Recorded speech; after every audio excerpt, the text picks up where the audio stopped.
নমস্কার বন্ধুরা, welcome my blog. সবাইকে আমার ব্লগে স্বাগতম। তো সকালবেলা ঘুম থেকে উঠে সব কাজকর্ম শেষ করে চান টান শেষ করে সোজা চলে আসলাম মন্দির ঘরে। তো আজকে হলো শ্রাবণের শেষ সোমবার, তাই ভাবলাম বাড়িতে যেহেতু আমার বাবা আছে তাই বাবার মাথায় একটু দুধ জল ঢালবো, তো বাবাকে একটু পুজো দিব, তাই সব কিছু রেডি করেছি। তো প্রিয় বন্ধুরা, আমার ভিডিওটা কেউ স্কিপ করবেন না, অবশ্যই সবাইকে দেখার অনুরোধ রইল। তো সব কিছু রেডি করে এই যে গাছ থেকে ফুল তুলতেছি। তো নিজের বাড়ির গাছের ফুল তোলার মজাটাই আলাদা। এই যে দেখতে পাচ্ছেন সাদা অপরাজিতা ফুল হয়েছে, এটা হলো বাবা ভোলানাথের খুব প্রিয়। নীলকণ্ঠ ফুল আছে, দুটাই আছে, সাদাটাও আছে নীলটাও আছে, তো দুটোই পেরে নিয়েছি। তো সব কিছু রেডি করে সোজা মন্দিরে চলে আসলাম। তো আমার এই মন্দির ঘরটা অনেক ছোট, কিন্তু এই মন্দিরে আমার অনেক দেবদেবী আছে। চলো তোমাদের সবার সাথে একটু পরিচয় করিয়ে দিই। প্রথমত হলো আমার শিবচণ্ডী বাবা মা, তারপর আছে আমার লক্ষ্মীনারায়ণ, তারপর আছে রাধাকৃষ্ণ, তারপর আছে আমার মা মহামায়া, তারপর আছে বাবা বজরংবলী, তারপরে আছে মা মনসা মানে মা বিশ্বহরী, তারপর আছে আমার সোনা মা মানে আমার শ্যামা মা। তো প্রিয় বন্ধুরা, আমার অনেকগুলো মন্দিরে ঠাকুর আছে আমার। তো এখনও কেউ পূজা হয়নি, সব মূর্তিমান পূজা হবে। তো পূজাটা এখনও মূর্তিমান দিয়ে আমরা এখনও দিইনি, যেহেতু মন্দির ঘরটা আমরা নতুন করেছি। তো বাবা মা সময় হলে বাবা মাকে পুজো দিব।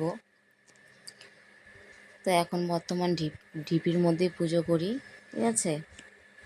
তো এই যে দেখতে পাচ্ছেন সবাইকে পুজো দিচ্ছি, আরতি করছি।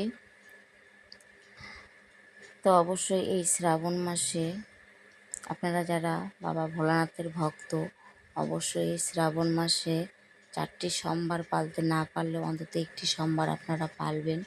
তাহলে বাবার কৃপায় যত জীবনে ঝড় তুফান দুঃখ কষ্ট আছে সব বাবার কৃপায় কেটে যাবে। তো আজকে যেহেতু শ্রাবণের শেষ সোমবার, তো তাই ভাবছি বাবাকে আজকে একটি ঘিয়ের প্রদীপ জ্বালাবো।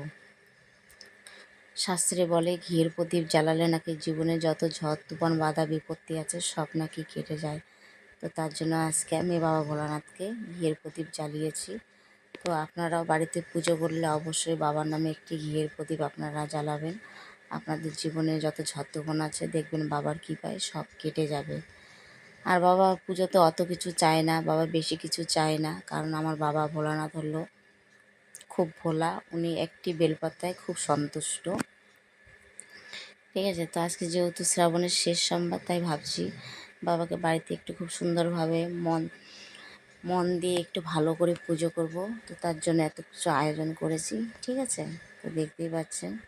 তো প্রিয় বন্ধুরা, আমার হিন্দু হলে অবশ্যই আপনারা কমেন্ট বক্সে হর হর মহাদেব লিখে জানাবেন। আর আমার ভিডিওটা আপনাদের কেমন লাগলো সবাই একটু কমেন্ট করে জানাবেন।